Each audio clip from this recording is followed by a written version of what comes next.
Ebola unit uproar.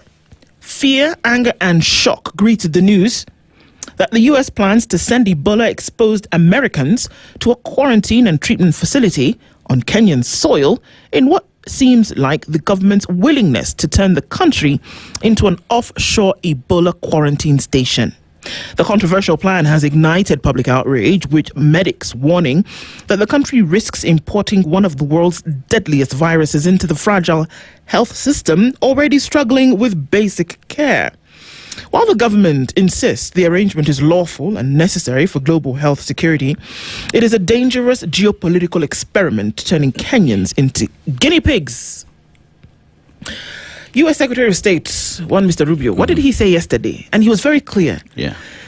This is about U.S. interest. It is not in their interest and or policy to do anything that is going to bring any kind of danger to the American people. Can you see where they start from? Yep. That is their point. That is their center point. Number one, anything that will pose a risk to the people of the United States of America is number one on their policy agenda. What is yours? Do you understand what I'm saying? Yeah. Is yours 30 pieces of silver? The man was categorical, very clear. It's not about, something wanting world health. No.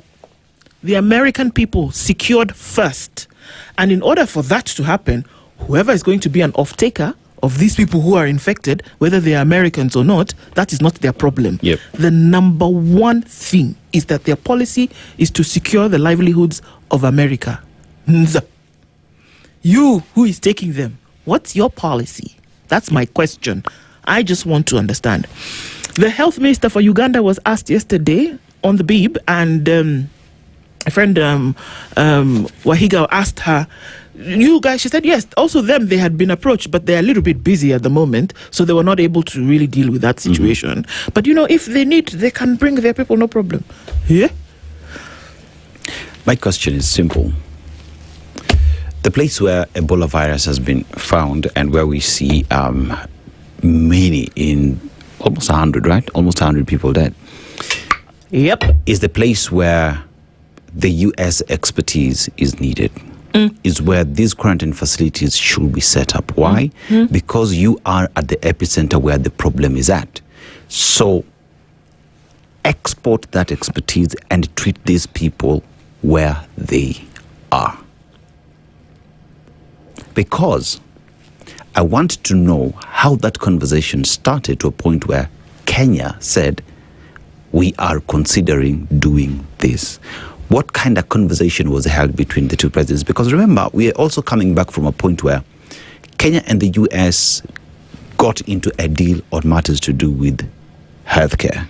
In the first place, in terms of moving data. Moving data, yes, right? Yes. So I want to know, was this conversation open for proposals, for objection, or was it a direction? Because they have something. They have an upper hand. Just breathe. Because they have an upper hand. Because you say no, and the deal we have perhaps could be scrapped. It doesn't matter, and this is what I'm saying. Yeah. That when will we as African nations get to the point whereby you are also able to take the same stance that Marco Rubio took when he had that presser yesterday, and is able to say that it doesn't matter who you are. Our interest and our policy is to secure Americans first. America first. So you people can be speaking whichever language you want to speak. You can say whatever you want to say, but anything they do is surrounded by that. It surrounds that policy. Number one. When will you get to the point where you're also able to stand up and say, excuse me, this does not rhyme with our policy, and to say that we call the shots because we call our policy. This is the thing. How much money is enough for the United States to give you to agree to take on people with one of the world's most deadliest viruses, whether it is a quarantine facility in the middle of the Bundus? I don't care. As long as... How much money did they give, or are they giving? Because that's what it is. Because there's no other explanation as to why you should agree to do something like this. That something exchanged hands. Money exchanged hands. And you seem to As we talk about that, Canada, as we speak today, has suspended immigration clearance for individuals who want to travel there. Why? Because Ebola has hit Uganda. Now, you want to export that to your country where you'll be confirming to the world that Kenya has Ebola cases within its jurisdiction. In a country where we're struggling with our own healthcare, and here we want to say that everybody else can make decisions for us. We do not have the kahunas to stand and say, we and our position is Kenya first. These people know that this thing could wipe out populations. They know. They know that. They know. But then they come and say, okay, so for some dollars, how about we give you these people and you can take care of them. If they die, they die. If they're taken care of, fantastic. But we know that we can't have them here because I don't understand. This math, is it just to me that it's not mathing? This is just the front page of the Standard. It's so nonsensical when you hear someone says that while the government insists the arrangement is lawful and necessary for global health security, it is. I'm like, global health security. How about your national health security? Yours. Yes, exactly. What about your very own? In a country where cholera breaks in Nairobi and everybody is running around because, hey, we have measles, rubella every other time we have vaccines going around, and that alone, even vaccinating newborns, is a problem. You want to import Ebola into your country because you've gotten into a conversation with the United States. My question is, what is the relationship? Look at it here. Look beyond the angst and the frustration and the irritation and the absolute chagrin around this whole thing. What has been agreed on the tables where there is no one? That America, the United States of America, will then have the temerity to come and say, Kenya, set it up there.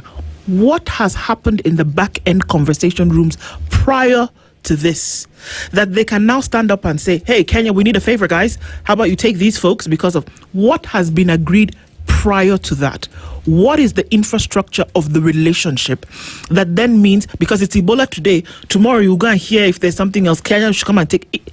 You have to ask the makeup of the conversation or the relationship that has been previously agreed on, that anything now that can fly through the door.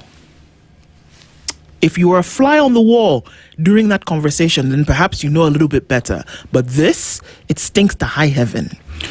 It is not the first time that we're having Ebola virus hitting the world. In 2014, there is an American who contracted Ebola, and President Obama at the time ensured that individual was transported, chartered a plane way back to the United States and was treated in the United States.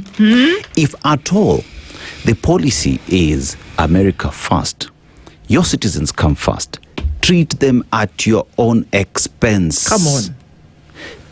If you want to treat them at the epicenter, that's on you. If you want to treat them back home, that's on you. But please, at this point, we have to protect ourselves. We must protect our borders, and we must protect our people and say no to this. If this doesn't make you mad, I don't understand what will.